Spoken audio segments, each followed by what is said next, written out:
All right, welcome back into First Take. We're going to pick up our conversation about Caitlin Clark being snubbed from the Olympic roster. And Chiney, I want to allow you to respond first. Oh, what is the premise? So that we want to basically, start just basically picking up where we left off, to essentially to Stephen A's sentiment about the marketing, and then basically you and Andrea saying the integrity of the game, and that's where the decision making comes from USA Basketball. Shannon, and what Shannon had asked you as well. Yeah. Yeah. Chiney, can I say this? Can I go? Who is a fan? Oh, yeah. Go ahead. Go ahead. I want to say this, and then I'm going to be done. And I'm going to let you and Andrea take it over from here. Every woman that's on this team, the 12 women that were selected, are very, very deserving. To make a long story short, and I'm sorry that I went long and I was very, very passionate, I believe that the U.S. women's basketball team missed a golden opportunity to bring their most marketable player and have her on the biggest stage for the world to see. That is my only point. I'm sorry that I was passionate and I brought a lot of other topics into this to make my point. I believe the biggest woman star basketball player in the world, as far as eyes and far as dollars, would have been a big help to women's basketball. That's it. Y'all take it over from here. Yeah, I think the context, the lens through which you're trying to see is the same, Shannon, because I don't want to get things confused here. I would have loved to see Caitlin Clark on this squad because I am a fan of women's basketball and I know what she does when she shows up, when the lights are on and the eyes of the world are there, because literally that's what the Olympics is. But are we okay with seeing her on the bench? Are we okay with the constant narrative and the questions and the expectations of what do we have to see her do on the court for us to feel satisfied for watching these games? I think a lot of people are not thinking about the idea that, are we setting Caitlin Clark up for success? Because what you want to see probably will not happen. She is on a roster full of players that she has not played with, up against competition who, as Andrea has said, has been playing together for years in a game that is 10 times as physical.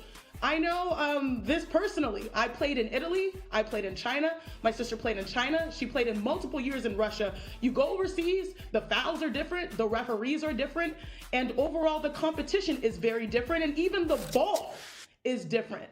Does anyone care about setting her up for success so that when the eyes of the world are on her, she can thrive?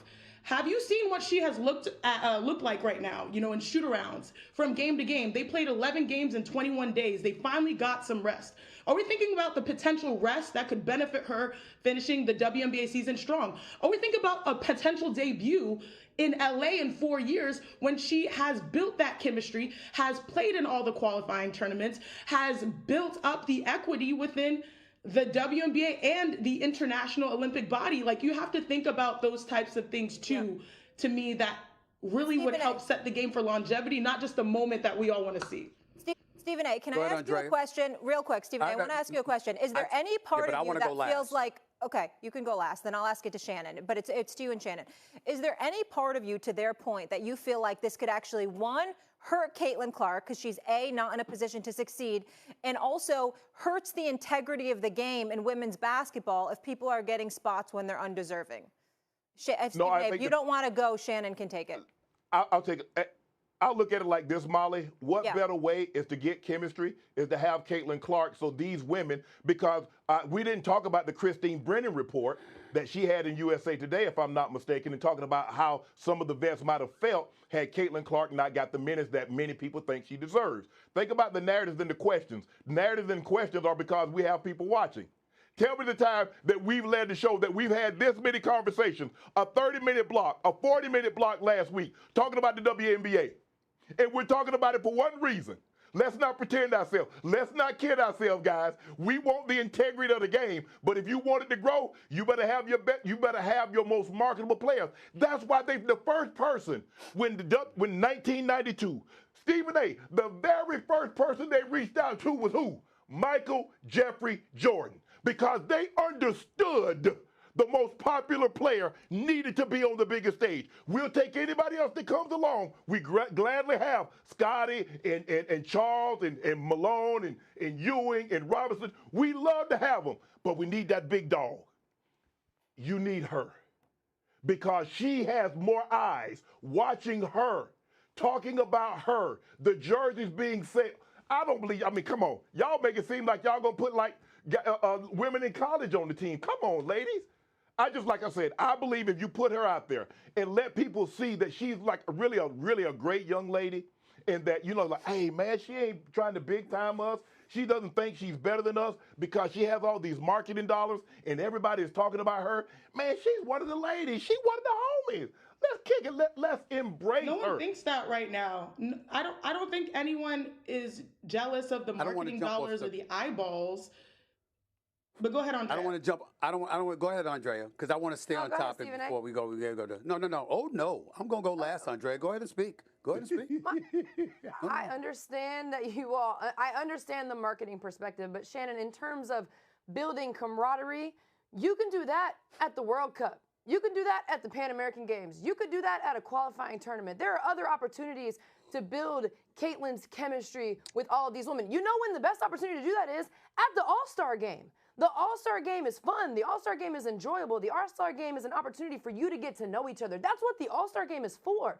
This is the Olympics. Go look at pictures from Team USA when they played in Beijing. That arena was packed. They showed up to watch those women because those women are making history. And what I would challenge everyone to do that is now refusing to watch the Olympics apparently is maybe you should tune in to see what these other women are capable of and what Caitlin is going to be and what Caitlin will play with eventually. And why don't you look at some of these younger players, some of these first-time Olympians that are going to be the leaders on the next Olympic team when Caitlin is a part of that team potentially.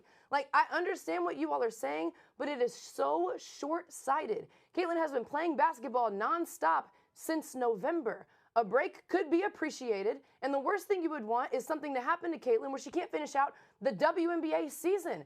I know you all want to grow this game so quickly, but I don't know how dollars from TV deals watching the Olympics translates from dollars from TV deals watching the WNBA. We're going to continue to grow the game and the W as people tune in to watch Caitlin in the W.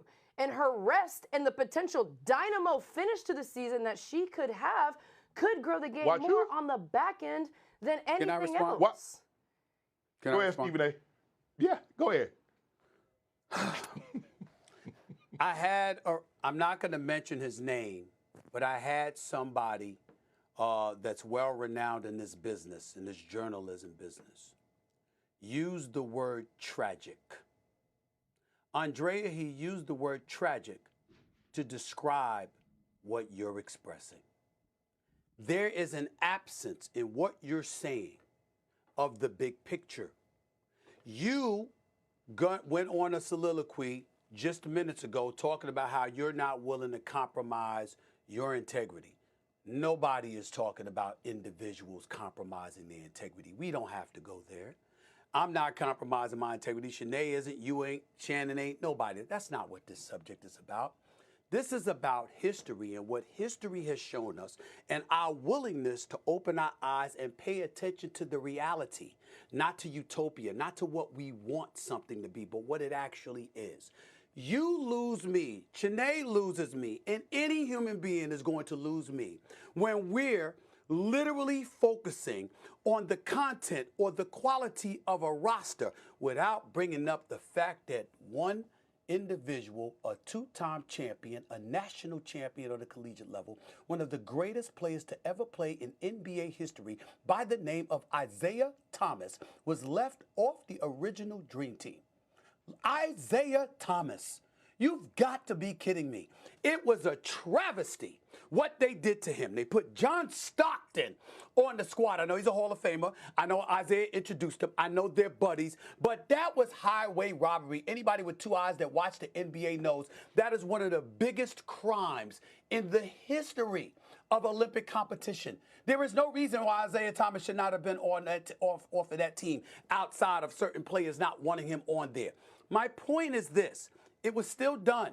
Why? Because as Shannon highlighted, the ultimate appeasement was aimed in the direction of another brother by the name of Michael Jordan.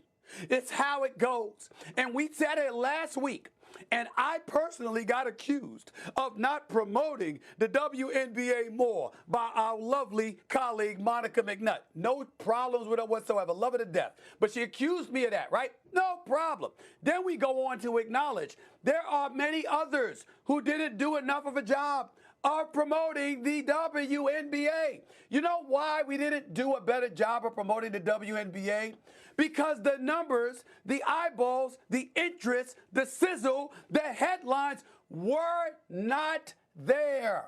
No one cared. The public didn't care. And so now you have somebody, that has the world caring, and you say to her, well, you know what? We want to make purely basketball decisions. It's the right thing to do, and we got to be worried about how other people are going to feel. But you're still complaining about the max salary being $250,000.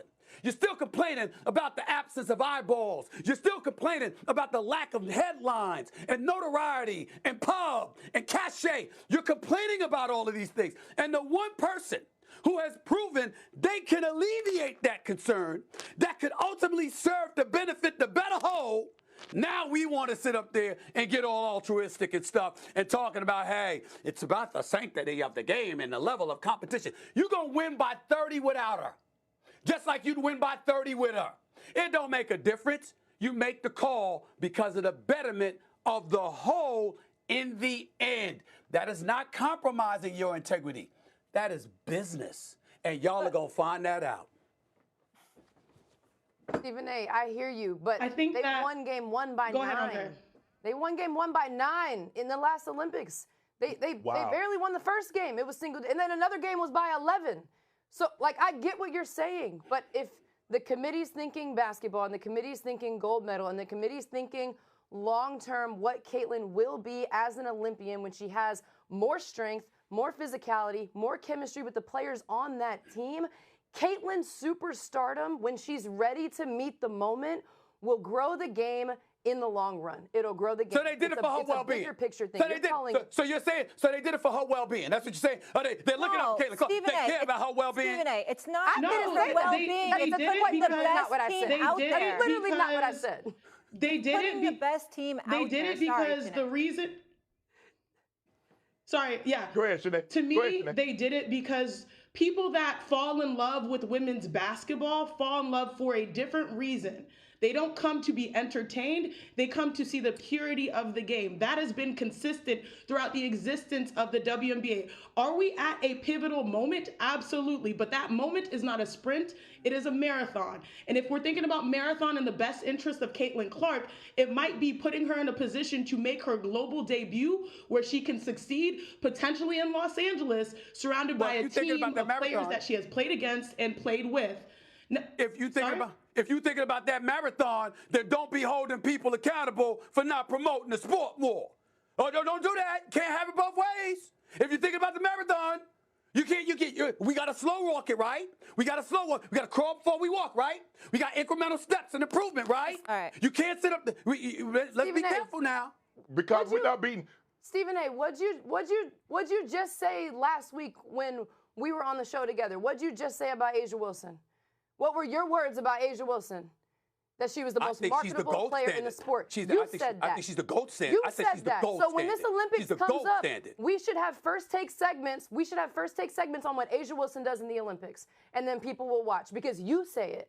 Because you already said that about A'ja. So we're already going to talk about the Olympics conference. No, that's not how TV works. Hold, that's not how TV works. I have to get into commercial break. Andrea, we can come to it after the break. That's not how TV works. That's not how TV works. Guys, let me just go to commercial break. You can talk about it.